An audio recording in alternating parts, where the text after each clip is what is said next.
নমস্কার, আমি অ্যাডভোকেট অংশুমান ঘোষ। আমি আজকে সাইবার ক্রাইম নিয়ে, যেটা খুব ভীষণ আলোচিত বিষয় বর্তমান সমাজে, সেই বিষয়ে আমি সামান্য দুটো কথা বলবো, যেটা মেবি বেনিফিশিয়াল হতে পারে মানুষের জন্য। সাইবার ক্রাইম বলতে আমরা কি বুঝি এবং তার পরিধি বর্তমানে কি?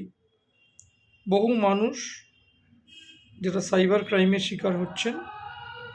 Different types of cyber crime রয়েছে, যেরকম সাইবার বুলিং, বা যেটাকে আমরা সাইবার স্টেকিং বলি, cyber phishing, identity theft, etcetera etcetera. Financial fraud, যেটা সাইবার স্টেকিংয়ের মাধ্যমে বা সাইবার বুলিংয়ের মাধ্যমেও করা যায়, সাইবার ফিজিংয়ের মাধ্যমে কিছুটা ইনডাইরেক্টলি করা যায়, এবং আইডেন্টিটি থেফটের মধ্যে দিয়ে তো পুরোপুরিভাবে ফিনান্সিয়াল লস করানো যায় মানুষকে। প্রথমে আমি আসি, সাইবার স্টেকিংটা কি? Cyber staking implies sending fictitious and fake mails in order to harass somebody else। অর্থাৎ কোনো মানুষকে হ্যারাস করার উদ্দেশ্য নিয়ে মেল পাঠানো বা টেক্সট মেসেজ পাঠানো, সেটা যে কোনো সোশ্যাল মিডিয়াতেও হতে পারে বা ইমেলও হতে পারে, এবং তার মধ্য দিয়ে মানুষকে হ্যারাস করা, to cause harassment to the people. এটাকে আমরা সাইবার ফিজিং বলছি। সাইবার স্টেকিং বা সাইবার বুলিং বলতে লিটারালি যেটা আমরা বুঝি, to criminally intimidate somebody else by fake calls or by fake mails or by some other communicative measure।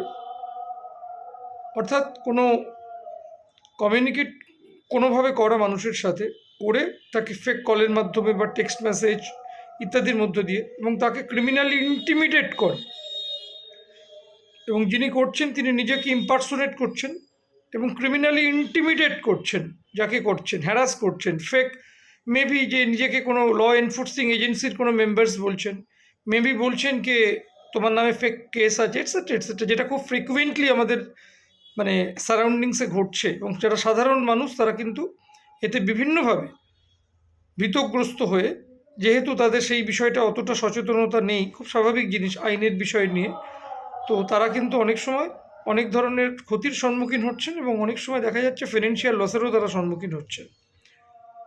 আর যেটা আমি অলরেডি এর আগে প্রিভিয়াসলি প্রায়র টু ইট আমি বলেছি, যে সাইবার স্টকিং বা সাইবার বিউলিং, তার মধ্যে দিয়ে তো ডাইরেক্টলি এর মধ্যে দিয়ে ফিনান্সিয়াল ইনফরমেশনসটাকে স্টোলেন ইনফরমেশন দিয়ে তাকে হ্যারাস করা বা তার মানিটারি লস করানো, মানিটারি ফ্রড করা, বা তার অ্যাকাউন্ট থেকে যে কোনো ফান্ডস রয়েছে সেই ফান্ডসটাকে আনঅথরাইজড ওয়েতে সেটাকে চিট করে নেওয়া, এটসেট্রা এটসেট্রা, এগুলো তো হচ্ছেই। সেটা ক্রেডিট কার্ড থেফট হতে পারে, সেটা এটিএম কার্ড থেফট হতে পারে, এটসেট্রা এটসেট্রা। আর ফিজিংটাও আমি বললাম, সাইবার স্টকিং বা বুলিংও বললাম। আর একটা যেটা hacking, that is unauthorised access to one social media account, সেটা ফেসবুক হতে পারে, হোয়াটসঅ্যাপ হতে পারে, উইথ সাম আনলফুল ইন্টেনশন। অর্থাৎ কোনো আনলফুল ইন্টেনশনকে চরিতার্থ করবার জন্য, কাউকে হ্যারাস করবার জন্য আমরা কি করছি, যারা ফ্রডস্টার্সরা তারা কি করছেন, আমরা কিন্তু সাধারণ মানুষরা তার শিকার হচ্ছি। তারা আমাদের অ্যাকাউন্ট আনঅথরাইজডলি আমাদের অ্যাকাউন্টে পাসওয়ার্ড ব্রেক করে ঢুকে গিয়ে সেখান থেকে বিভিন্ন রকমের অপরাধমূলক কাজকর্ম করছেন, আনলফুল কাজকর্ম করছেন, যার দ্বারা ভিকটিমরা ক্ষতিগ্রস্ত হচ্ছে। তো আমাদের সবাইকে একটু সচেতন হতে হবে, আমাদের সকলকে একটু অ্যাওয়ার হতে হবে, একটু লয়ের সম্পর্কে সচেতন হতে হবে। সচেতন থাকুন, সুরক্ষিত থাকুন, ভালো থাকুন, সুস্থ থাকুন। নমস্কার।